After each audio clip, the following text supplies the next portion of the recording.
The man of the home cancelled the trip after receiving a phone call. Police believe that the phone conversation did not go down well with the now deceased wife, who demanded to know the caller, and then a physical fight ensued. The deceased is reported to have sustained serious injuries and lay unconscious in their bedroom for over 5 hours before she was taken to MP Shah Hospital and later on Aga Khan University Hospital, where she died. It's very unfortunate that Becky has passed on. This is a woman that I've loved. When NTV got to speak to Dr. Ogola, he denied the allegations. And the picture he paints of what transpired on the fateful day is different from what the police records reveal. There was no fight. This was a play. I've told you, normal play. She asked me, Fred, what's your program? I told her that my program is to drop the letters. Then when she told me that you are not going, I told her, how will you stop me? Then she told me, let me show you. Then she just gave me a push. I know when a woman pushes you on falling into a bed, you don't resist falling. So I fell.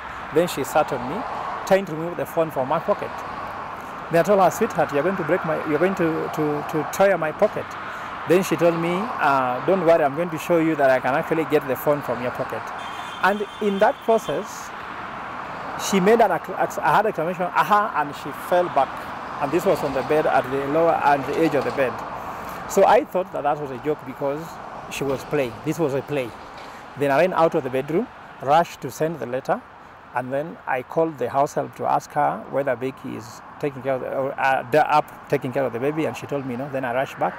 I found that she was still down where she had fallen, and I rushed her to hospital. Further, the suspect stands accused of not informing his in-law about the incident. More suspicion is being raised of an allegation of him having booked for the post-mortem to be carried out and further planning to have his wife's burial happen Wednesday at Langata Cemetery. It was happened. She was resuscitated twice. The suspect was arrested at their Lavington home. He is currently detained at Dagoretti Police Station. Steve Juma, NTV. What a sad way to start the year. Now, the Ministry of Education and the Teachers Union leaders are finally on the same page. The two have finally agreed on the rollout of Phase 2 of the piloting for the new school curriculum nationally. Well, Education Cabinet Secretary Fred Matiang'i says the rollout is on course. Our education reporter Sharon Baranga reports on the plan to phase out the 844 system by 2027. The Education Cabinet Secretary and union leaders have been at loggerheads on when exactly the new curriculum should be rolled out.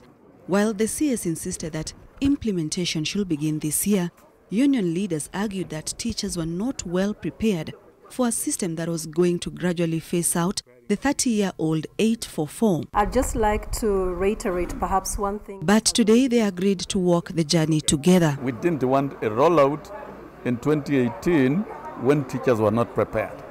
Now that there is a commitment to undertake the training of teachers in 2018, after the during the national piloting, then it's okay. 48 divided by 4, isn't it? For the last 6 months, a sample of 470 schools selected from each county participated in Phase 1 of piloting of the competence-based curriculum that targeted pupils in Year 1 and Year 2.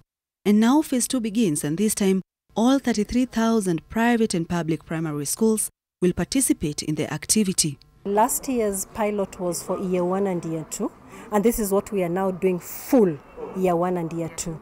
The children who are going to Year 3 in the pilot schools will now be the new group we are piloting the Grade 3 curriculum.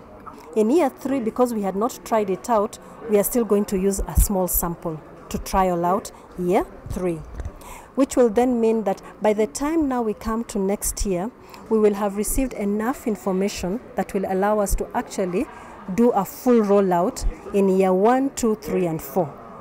Why are we introducing Year 4? Because also you do not have to pilot every time. What we are learning from this is what is going to inform the decisions for Year 3 and Year 4 in terms of the national rollout. I thank all these colleagues for their commitment and their focus to ensuring that we strengthen the quality of the education of our children, that we prepare and produce manpower that will be globally competitive, that we give our children the opportunity they need to excel, to realize their potential, to pursue their talents. In this new structure, children will spend 2 years in pre-primary, 6 years in primary school, 3 in junior secondary, another 3 in senior secondary, and a final 3 years at university, with the option of spending 2 years in a college. In the 844 system, learners spent 8 years in primary school, 4 years in secondary school, and another 4 in university. This system has been in use for slightly over 30 years. The competency-based curriculum is seeking to ensure that we skill children, that they are not just children who know something academically, but can do something. And one of the shifts that will allow us to do that is to make a child to learn. And you learn when you're thinking. One of the things we have trained all the 170,000 teachers is that they must have inquiry-based questions. It is a very big shift from the previous one that was all about content. What is your name? What are you doing? Content, only content. Here we are asking children, by asking questions, you're teaching a child to think and to also ask. And that is the basis of creativity. By the year 2027, it is expected that 844 will be completely phased out. We are going to introduce a new curriculum using a phased-in approach, as opposed to what many people may be aware of, or when many people may be thinking of a switch-in, a switch-on, switch-off affair, where we wake up one morning and say, from now we have stopped implementing the old curriculum, we are now working on a new curriculum. P1 training for teachers has been scraped off in the new curriculum. A new 3-year diploma program is being worked on, and it will have new skills such as how assessment should be done in line with the competence-based curriculum. This is how the timetable for phasing out 844 looks like. Second phase of the national pilot of competence-based curriculum begins for Year 1 and Year 2 pupils, and pilot of Grade 3 starts in selected schools. Next year, there will be a rollout of pre-primary to Grade 4. The last group of pupils under the 844 system are in Standard 4. In the year 2020, the competence-based curriculum for Grade 5 will be rolled out. 2021 to 2027, there will be a yearly rollout of the new curriculum for Grade 6 to Grade 12. In the year 2024, the first cohort of the competence-based curriculum will be joining Grade 9. In the year 2025, the first cohort will be joining Grade 10, where they will be segregated according to the 3 pathways. By this time, the required number of schools, infrastructure, facilities, and human resource required for the pathways should be in place. And finally, in the year 2027, the first cohort of the new curriculum will be completing basic education. 170,000 teachers have already been trained to handle Grade 1 and 2 material. During this pilot year, more teachers will undergo training on the competence-based curriculum. Sharon Baranga, NTV. 2633 has been a recipe for a lot of back and forth among the policymakers. However, not too many people may understand what the system is all about, how it's structured, how it will work rather, and what is the difference between it and the exam-oriented 844. So let's learn a bit. Let's look at the gist of the new system according to what has been published by the Kenya Institute of Curriculum Development. Now, the first 5 years of the schooling of the children will begin in pre-primary. There are 2 years of that. We have the pre-primary, which will take 2 years. That's PP1 and PP2. That means we are doing away with what we've called pre-unit ordinarily. And the next 3 years will be in lower primary, which is Grade 1 to Grade 3. Meaning, again, we are going to move out from what we've ordinarily known or traditionally known as Standard 1, 2, 3, all the way up to 8. So for the first 5 years, that is what these children will be doing. Now, let's take a look at what is looking to be achieved. What are the goals of this phase? Now, first and foremost, in the early education years, that's EYE. One is to have basic literacy and numeracy skills by these pupils, then communicate appropriately, both verbally and non-verbally, as well as have creativity and and critical thinking in their decision making, which is going to be brought in right from a very young age. Then we have hygiene, nutrition, sanitation, and safety skills, which will also be taught and reiterated at this stage.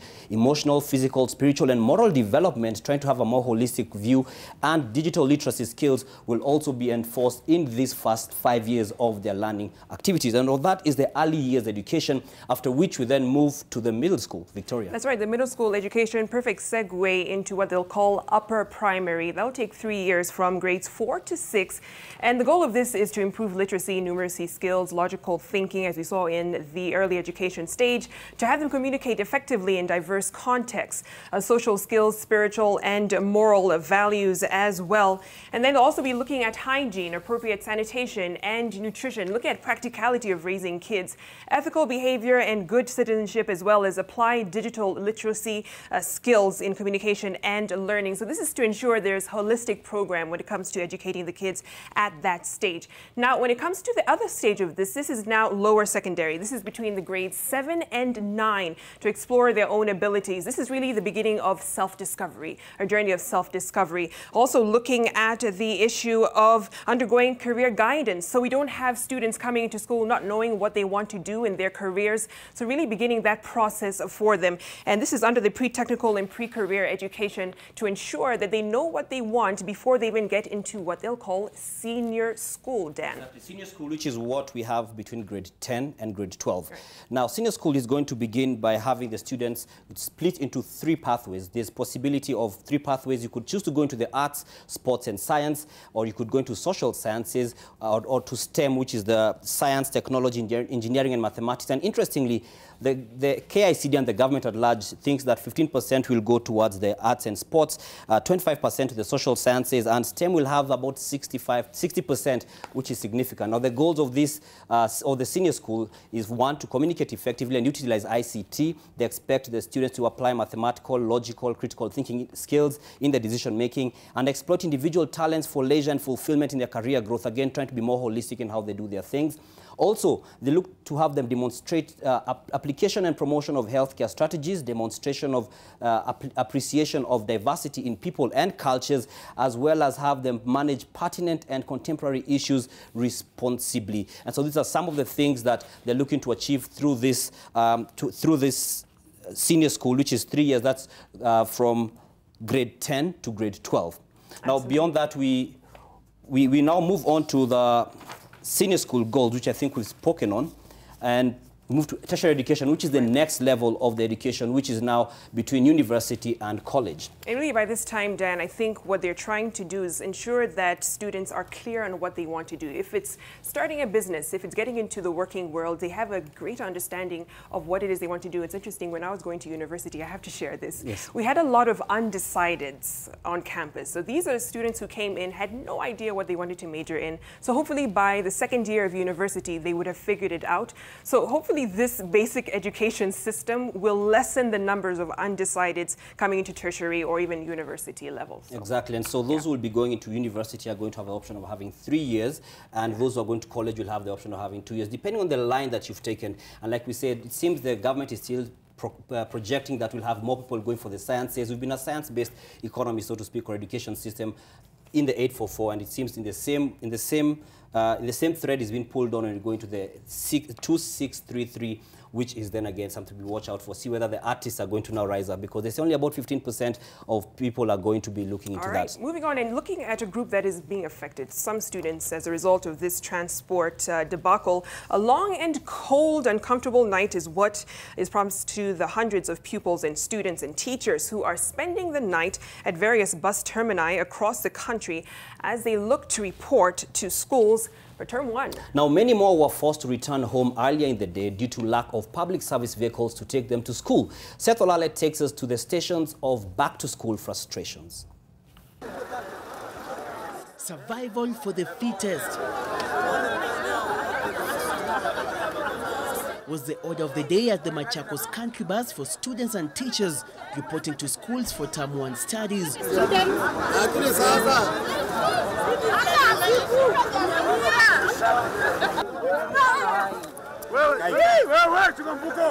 Filled in a ward A Form 3 student at Dede Girls High School was among students caught in the melee and had to literally wrestle with adults. Despite having booked a seat in advance to travel to South Nyanza. While Award was fortunate to grab a seat, her fellow student was unlucky and had to return home with her father until tomorrow, when she will once again try her luck. Award failed to find a seat on Tuesday. Hata ningefaa kwenda on Monday usiku lakini hakukuwa na space.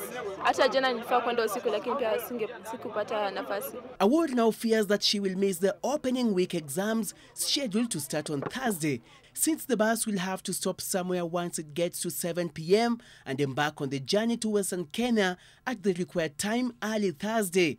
Itabidi tu nikae kwa gari hadi ianze kushavel kisha asubuhi ndio nifike kesho mchana. She, like many other students, will have to use part of their pocket money for the unplanned dinner, having left home at dawn. There was consolation for traveling students at the Nairobi Easy Coach Bus Terminal, as the management gave priority to uniformed students. Yes, it was back to school. We had arranged for back to school. And you'll find that there are also parents who booked. But we are trying to plead with the parents to leave children to go to school first. That is why we have planned for the children to go to school.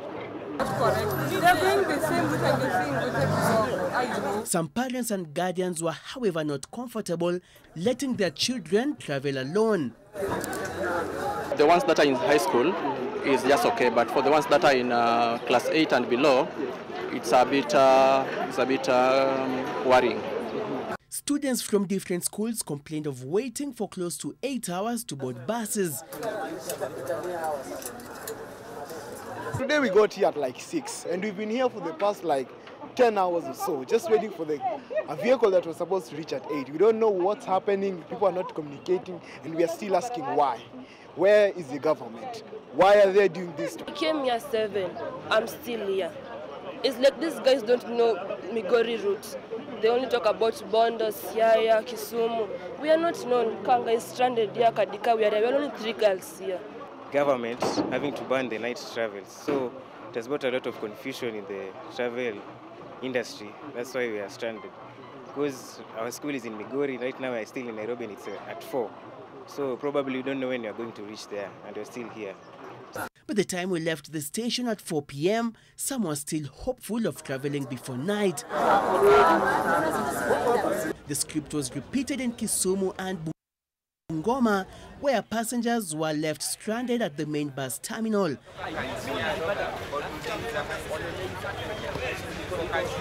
Things were no different in Mombasa, where passengers and PSV operators urged the government to intervene to end what is now a crisis. Students, teachers and parents warn that if the situation does not improve in the coming days, then it might affect the academic performance for this term. Seth Olale, NTV, Nairobi. You know, it's really unfortunate how those children have to suffer because of this. But then again, it's a tough decision, I guess. And for parents, can you imagine you're a parent and you've got your child, a pupil, and they have to go a long distance. Some of them probably live in Western Kenya, for instance, and are coming to Nairobi to school. You can imagine that long distance, and you would like to be there to kind of tell the driver, slow down if they're not behaving. And it's that delicate balance between ensuring that people are safe on the roads and then, of course, to have smooth transport services. But tonight we report that reckless driving and impunity persists on Kenyan roads despite the recent deaths and the outrage that followed. Today, students of Osen and Moi Girls High Schools were left nursing injuries in Baringo County after their vehicle rammed into a concrete wall. Now, the matatu, which is meant to carry 14, was carrying 22 at the time, and was still, its insurance was expired. And Oxycolia reports. Another casualty had just been brought in at Baringo County Referral Hospital after an accident. 11 students of Oseni Girls High School and 2 from Moi Girls High School, Kabretonjo, are nursing injuries sustained after a public service vehicle they were traveling in lost control and rammed into a wall. At the scene of the accident, the wreckage of the 14-seater PSV still attached to the wall. Doctors at the hospital say most of the students were in a stable condition with an exception of one who sustained serious dental and leg injuries. She is admitted for further medical assistance. The driver of the vehicle, however, disappeared after the accident, and for good reason. The vehicle had an expired insurance certificate, and yet it was allowed to operate by the police. The sticker found on the vehicle indicates that the vehicle insurance expired on the 10th of December, but it has been established that before the accident, the vehicle had passed several police checkpoints along the Kabarnet-Kabartonjo Road, carrying 22 instead of 14 passengers. The accident happening at a time drivers are on the receiving end of recklessness. On the last day of 2017, 36 people perished in the neighboring Nakuru County at Salga after a Nairobi-bound bus rammed into a truck. Survivors maintains that the driver was to blame for the tragic accident that left the country in shock. It has been established that the man behind the wheel of this vehicle was not the official driver. Chief Justice David Maraga says the level at which carelessness is being condoned on Kenyan roads is worrying. We have very good roads compared with other countries, and all that is happening is, I would say, recklessness. A lot of recklessness on our roads that we need as a people to think about and stop this carnage. The President of Kenya's Supreme Court wants stringent measures taken to ensure roads are safe for motorists and other users. Those of us who are drivers, a bit of patience will get you to where you are going. Instead of hurrying, and at the end of the day, you don't get to where you are going. Enoxikolia, NTV. At this point, take a short break on NTV Tonight, but coming up. 2 killed as building collapses in Nairobi's Pipeline Estate.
money do sports betting companies make?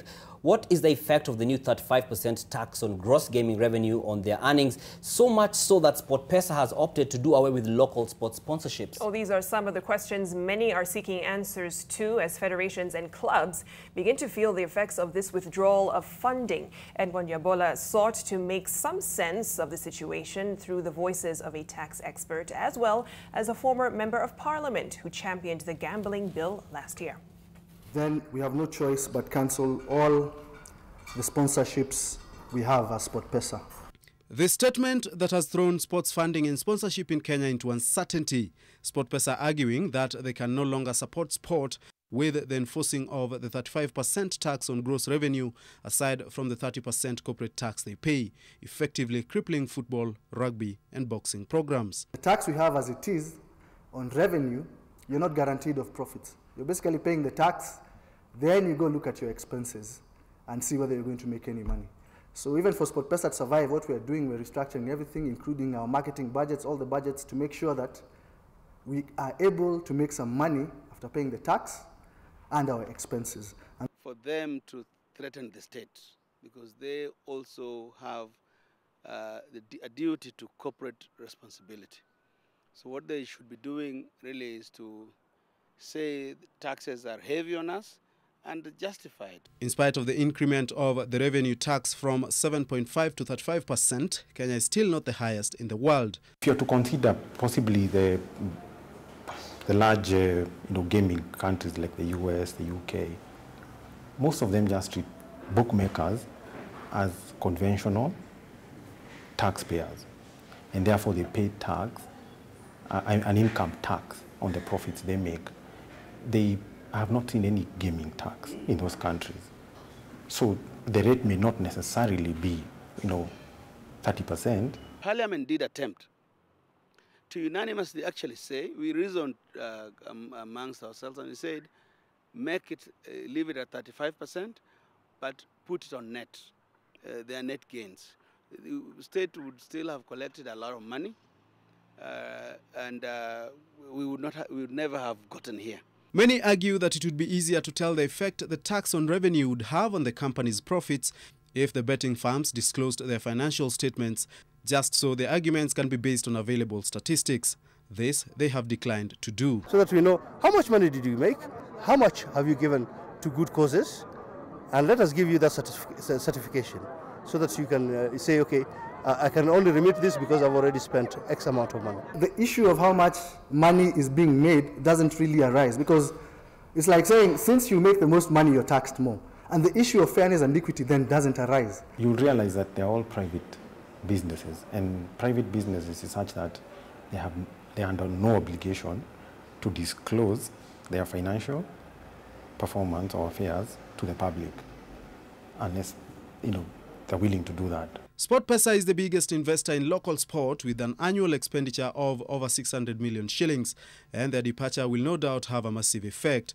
However, with SportPesa gone, Safaricom is now the biggest spender with approximately 300 million shillings a year going into athletics and grassroots football. KCB spends some 170 million shillings on motorsport, golf, rugby, football and volleyball. Menengai Group and Cabras combined spend up to 60 million shillings on motorsport and rugby, while the National Oil Corporation spends some 15 million shillings on volleyball. Others are Britam, Kenya Breweries, Resolution Insurance, Stanchart Bank and Family Bank.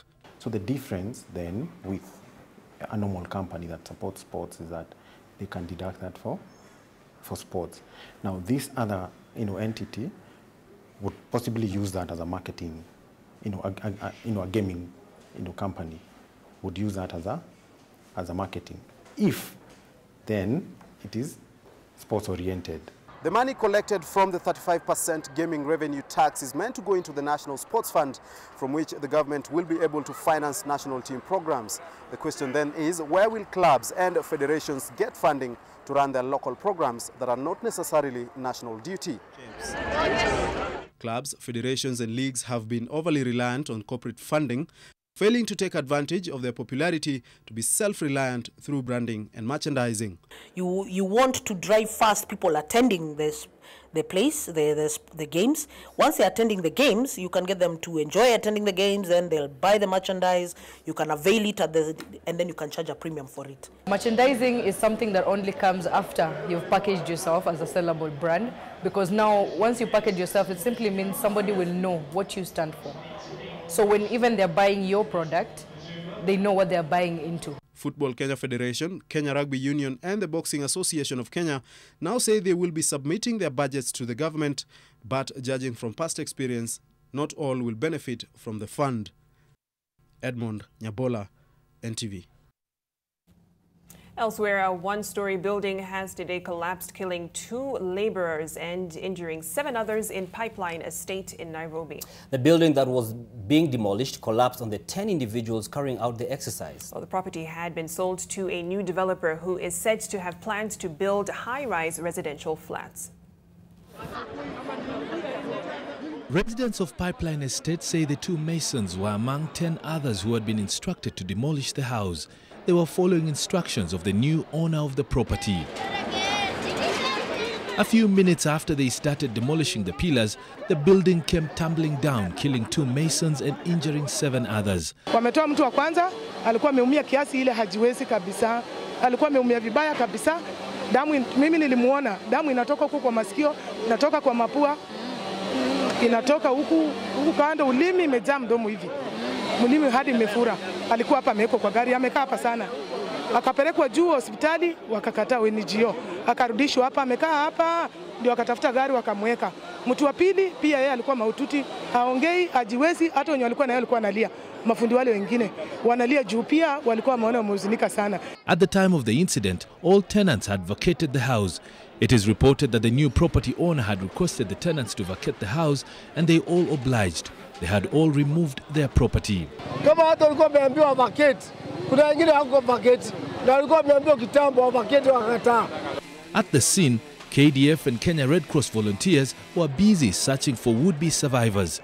The injured masons were taken to Mama Lucy Hospital. Nimrotabu, NTV.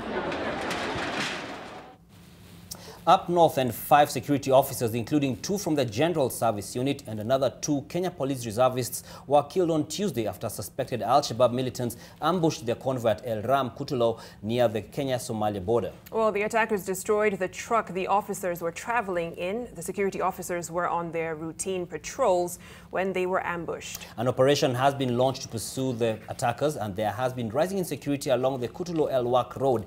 In early November, 2 escort police vehicles were banned by the militants.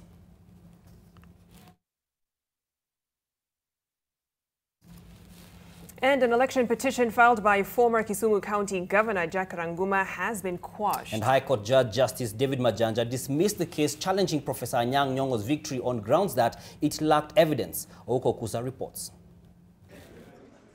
In his ruling, Justice Majanja said that the allegations made by the petitioner were vague and embarrassing.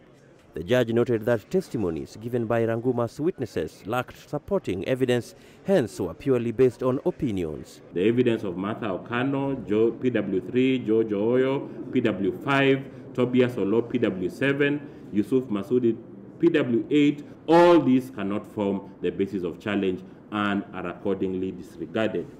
In the petition, Ranguma had indicated that the polls were not free, fair, credible, and transparent, claiming that there was tampering with ballot papers, ejection of his agents from polling stations, and that some Form 34As were not signed by the presiding officers of various polling stations. And in the absence of sufficient evidence, the respondents cannot be called upon to answer a case whose basis has not been pleaded or proved to the extent that is required for them to answer. The totality of the findings I have made is that the petitioner has failed to prove his case against the respondents, and the petition is therefore dismissed. I have considered... According to the results declared by IEBC, Professor Nyong'o scored 227,127 votes, while Ranguma garnered 156,963 votes. Besides throwing out the case, the judge also slapped Ranguma with a petition cost of 5 million shillings. The former governor said he will appeal. The door is not closed. We still have opportunity to reevaluate and decide whether to go into an appeal. But I think this one we will have to discuss with the lawyer so that we look at the issues that the judge has raised. Ingawaje wametupilia hiyo kesi mbali, lakini najua wakishika appeal mambo itakuwa tu sawa sawa, kwa sababu mimi mwenyewe ni supporter wa Ranguma, siwezi ficha na ninajua ukweli bado itapatikana. Huko Kusa, NTV, Kisumu. All right, let's take a short break here on NTV tonight. Much more ahead, including we are revolving fund, and we offtake these animals from communities, and it will release the stress rather than we waiting for the last minute and take these animals when they don't totally have any value. How governors from pastoral counties plan to lift the people's economic status.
Welcome back. Now, do you have goods at the port of Mombasa whose taxes you are yet to pay? Well, you may just as well forget about your imports, as the Kenya Revenue Authority, that's KRA, had these goods auctioned today in the latest port decongestion exercise. Well, the auction has taken place after the expiry of a 30-day notice to importers of the goods. KRA says the items for auction included vehicles, household items, electrical appliances, traveling trolley bags, and washing machines held at the taxman's customs warehouse. Now, traders say that the process was transparent, which they felt was different from previous auctions. KRA raked in 100 million shillings from the previous auction and believes that this sell-off will surpass that amount as the authority looks to make even more in the next auction set for January 17th. Well, the unauctioned goods will be verified and valued by the Kenya Bureau of Standards, then sold in 2 weeks.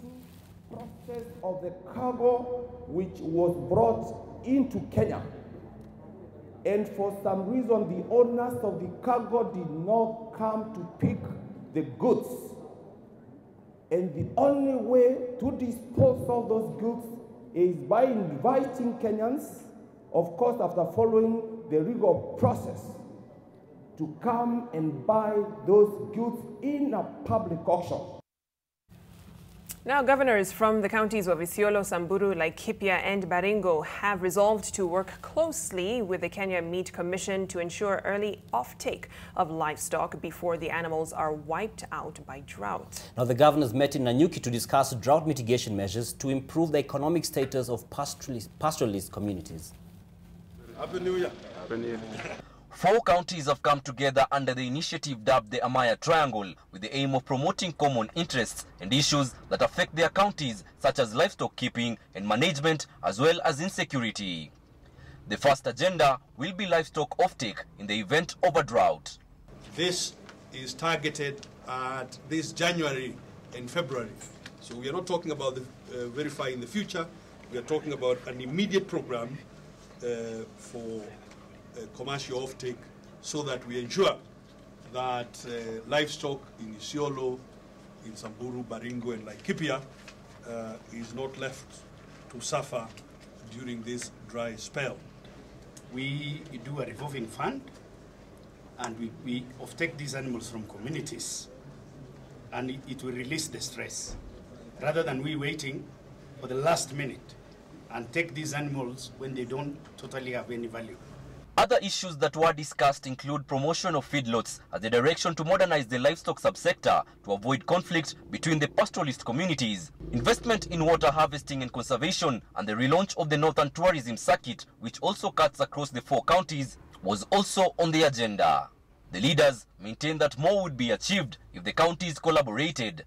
We have a number of challenges that are facing us, but we want to re-engineer, recreate and refocus our attention into these areas that we believe that will go a long way in creating economic development for our regions. The Amaya Triangle initiative will be reflected in the county integrated development programs of all the 4 counties, and its activities will be budgeted for. A secretariat, which has already been formed, will take the supervisory role to ensure all the proposed plans are implemented. Issues such as livestock value addition were deemed vital in creating economic development and dealing with insecurity issues. When we sell one hide here in Nanyuki, or in Roruk, or in Isiolo, we sell it for, at best, 1,000 shillings. The final value of that hide is 50 or 60 or 70,000 shillings. Now, the journey, the economic activity between the raw product and the final value, we want it to happen here. Melita, Ole Tenges, NTV. We'll take a short break, but we'll be back after this with news including... I, as a branch secretary, I've been following for the payments to be made, only for the county not to honor the agreement. Standoff over Muranga nurses' pay for the period they were on strike.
Welcome back. Now, Murang'a nurses have once again downed their tools, demanding payment of salaries for the 6 months they were on strike last year. Well, the nurses deserted their workstations and camped at the county government offices, demanding to be addressed by the governor.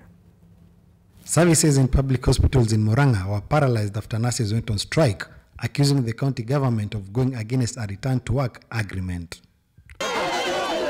The nurses vowed to stay away from their workstation, demanding to be paid for the months they were on strike. They also say the devolved unit has not been remitting statutory deductions to various organizations, something which has occasioned banks and insurance companies to deny them services. Since we resumed the back, I have been following for the payments to be made, only for the county not to honor the agreement. And instead, they have given us the threats. I have followed with the relevant people. We have been talking to the CEC, Mr. Bai. I have been speaking to the director, and nobody, out of the so many letters we have written, nobody has ever responded to either of my letters. The nurses says the other counties had honored the return-to-work agreement and wondered why Murang'a was the exception. The reason why we are here, we are not in a fight with anybody, we are only here for them to give us our areas. But the governor has vowed never to pay for work not done. I've heard that those nurses who vacated their services for 6 months, which occasioned to a lot of deaths in this county, are now claiming that for the 6 months they had down their tools, they need to be paid.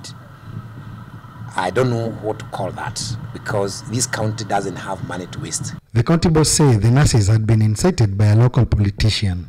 Hata Biblia inasema yule ambaye hafanyi kazi hastahili atakukula. Reporting for NTV from Murang'a County, I am Martin Moora. Now, there was drama at a local market in Baringo County today when a motorcyclist was forced to abandon his motorcycle after a swarm of bees descended on his luggage, or rather on the luggage he was transporting. The incident brought the market to a near standstill as residents and businessmen gathered around the motorcycle to take pictures of the unusual happening. Now, the motorcycle and the luggage remained abandoned for several minutes as locals gathered in groups curious to know what was in the luggage. After a while, the Boda Boda man mounted the motorcycle and rode as fast as he could through bumps, forcing the bees to drop to the ground. This, however, led to a near disaster as the bees started attacking onlookers who had to scamper for safety long after the motorcyclist had sped off. Kama nyuki inakuja, wanashika kwa chochote kiombo fulani, lazima kuna laana, Kama hiyo kiombo, kama hiyo pikipiki, kama imeibwa ama amenunua kwa mwenyewe na hakupewa pesa yote. Hiyo ndio desturi ya Tugen.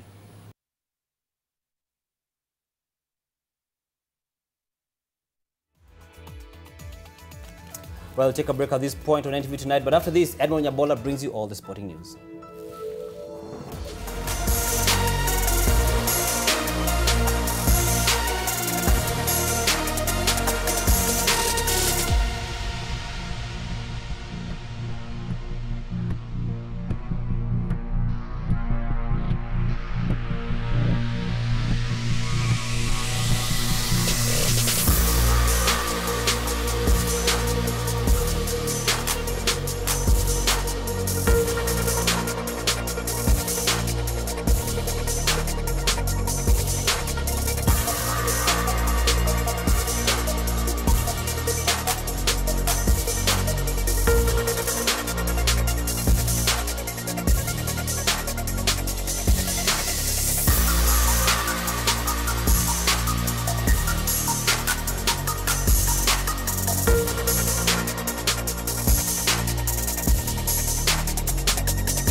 look at the day's sports. My name is Edmond Nyabola. Now, the Football Kenya Federation now wants the government to commit towards paying the full salaries of the Harambee Stars head coach Paul Put and the technical director Andreas Paz after SportPesa pulled out their funding. SportPesa had been paying 75% of Coach Put's salary and all of Spurs, and with their departure, a crisis looms on just how the commitments will be met.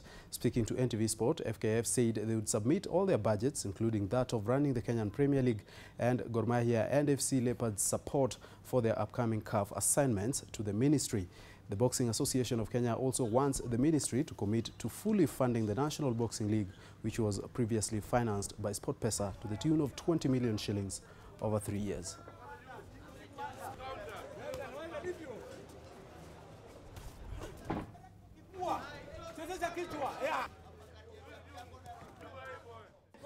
Now, former Sofapaka coach Sam Timbe started work with Tusker FC today after being appointed head coach by the 11-time Kenyan Premier League champions.